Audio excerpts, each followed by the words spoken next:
Hello and welcome to this video with UAV Training Australia. Today we're going to be discussing propellers and blades. Now propellers and blades come in various shapes and sizes. The number of which you need for your RPA can vary, however they all have one thing in common. Each propeller and blade play one of the most, if not the most important part on an aircraft. A propeller or blade assists the aircraft, RPA included, to generate lift or flight. As a pilot, it's important that you familiarise yourself with some of the features and terminology that is associated with a propeller or blade. Let's now take a look at some of the terminology that's associated with a propeller or blade in more detail. So here I have one of my larger propellers from one of our RPAs. And the first thing I want to draw your attention to is this little outer edge here. So this part of the propeller is known as the blade tip. So that is the outer edge of the blade or propeller itself. The blade root is known as this inner part closest to the hub on the blade itself.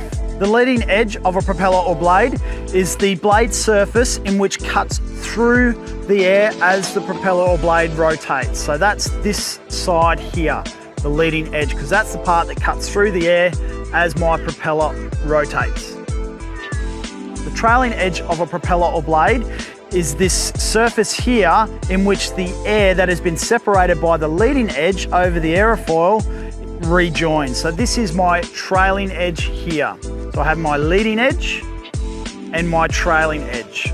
Blade twist. So propeller blades are designed with a twist that is higher in angle at the hub and it tends to be more flat at the tip of my propeller blade. This is to equalise lift distribution along this surface as much as possible. So during rotation, the tips of this blade will rotate faster than the blade surface closest to the hub.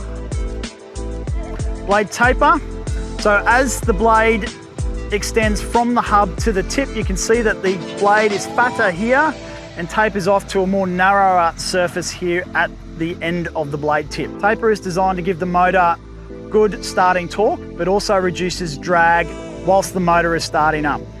Now blade face. Blade face is this surface that corresponds with the forward facing surface of this propeller or blade. So as it's rotating, that is my forward facing surface. So that is what we call the blade face. Now blade back is the curved surface on the top side of my propeller or blade or aerofoil. Now prop spinner is a streamlined fairing that is fitted to the central part of the hub of the propeller or blade. So spinners make the aircraft overall streamlined, reducing aerodynamic drag and smooths the airflow so that it enters the air intakes more efficiently. Now tip radius is from the tip of the propeller to the axes of rotation on this propeller. So it's almost the hub here is what we call tip radius. Plane of rotation, well that's an imaginary line perpendicular to the aircraft motor.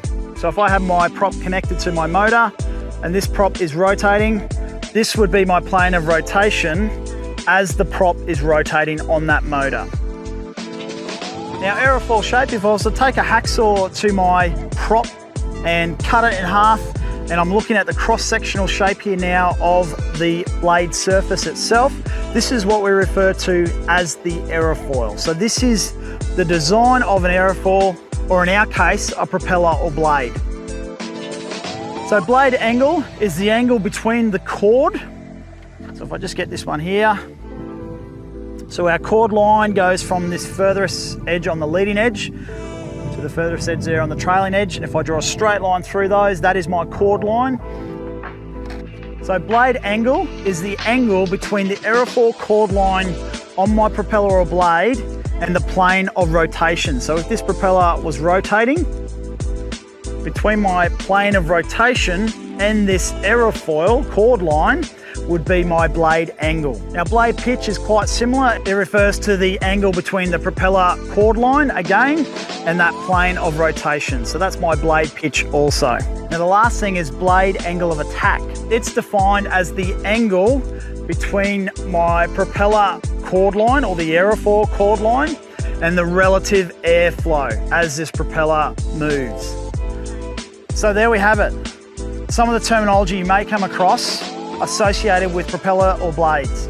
We hope you enjoyed this video with UAV Training Australia. If you have any questions on propellers or blades, please speak with your instructor.